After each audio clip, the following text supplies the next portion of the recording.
오늘은 그 네 번째 우리가 의미에 대한 거와 또 단어를 가지고 묻는 추론.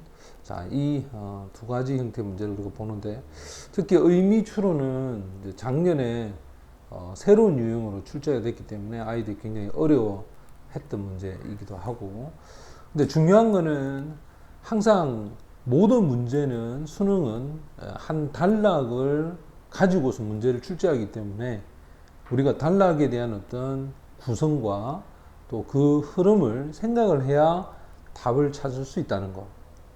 그래서 첫 번째 문장은 결국 이런 문제들은 주제문을 주고 시작할 수밖에 없기 때문에 반드시 주제문이라고 생각을 해야 돼.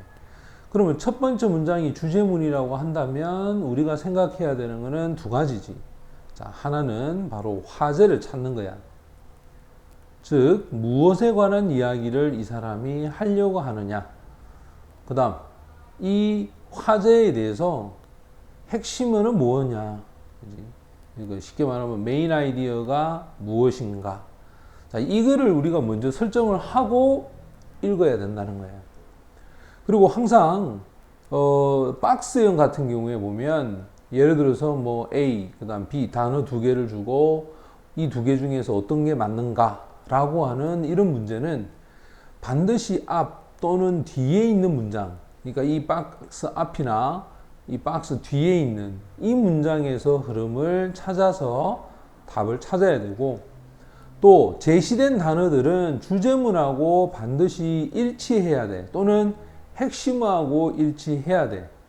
근데 재밌게도 이 정답을 보면 바로 그 단어에 반대되는 뜻이 와야만이, 특히 밑줄령, 반대되는 뜻이 와야만이 주제문하고 그 내용이 일치한다는 거야. 그래서 보통은 단어가 이 정답이 5, 4, 3이 좀 많아. 그치? 왜냐면 1번, 2번이 줘버리면 너무 쉽기 때문에.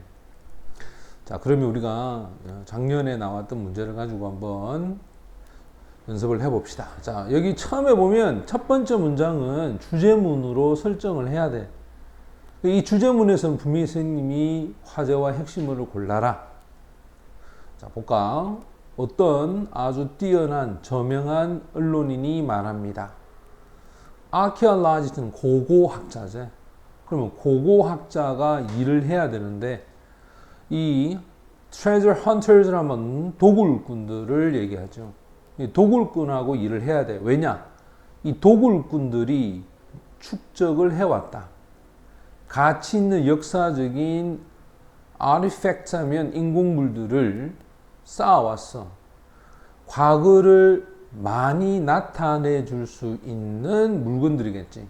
그럼 이제 이 사람이 하고자 하는 이야기는 이거야. 화제는 바로 고고학자들은 누구하고 일을 해야 된다? 바로 도굴꾼하고 일을 해라. 이게 핵심이야, 이게. 왜냐? 요 뒤에 나오겠지. 그네들이 바로 축적한 지식들이 많기 때문에 그렇다는 거야. 근데 이제 but 하지만 이렇게 말을 잘랐어. 그런데 그 뒤에 이제 흐름을 보면 예를 들기 시작하는 거야. 예를 드는 게 이제 역사적인 뭘 갖고 있다? 예술, 즉 아티팩트를 하나 갖고 있는데 그것은 결국 시간적 요소 때문에, 맞지? 이 어떤 이익이나 조사에 대한 시간적 요소 때문에 고고학적으로는 공존할 수가 없을 수도 있다. 분명히 여기서는 같이 일을 하라 그랬지. 근데 여기서는 같이 일을 할 수가 없댔지. 그것의 흐름을 요 벗이 받아간다. 그 다음 두 번째를 보게 되면 역사적인 지식이 전혀 발견이 되지 않는다. 이 노라고 하는 거는 부정이잖아. 그치? 발견이 안 된다 그랬거든. 근데 반면에 대조적으로 뒤에서 뭐라고 하느냐. 그들이 충분히 목록화시킵니다. 모든 발견들을. 이 모든 발견들은 그들이 도굴했던 그러한 AD 렉하면 난파선에 있지. 17세기의 난파선에서 어떤 발견된 것들을 목록화시키고 이러한 발견들을 해석하기 위해서 러시아어도 배우고 뭐 여러 나라 언어를 배운다 그랬지. 근데 위에서는 뭐라고 했지? 과학적, 그러니까 역사적인 지식이 발견이 안 된다 그랬어. 근데 얘는 발견이 된다고 했어. 맞지? 근데 2번은 그러면 안 된다 했으니까 이게 안 되는 거지. 얘를 없애볼까? 자, 없애보면 어떻게 될까? 역사적 지식이 발견이 되고 또 그러한 것들이 발견을 통해서 뭐 러시아라든지 이런 걸 충분히 배우고 또 이 사람들은 한 10년 정도 더 기다립니다. 그러한 발견들을 팔려고 한다면 됐지? 자, 그래서 정답은 2번이 정답이 돼야 돼.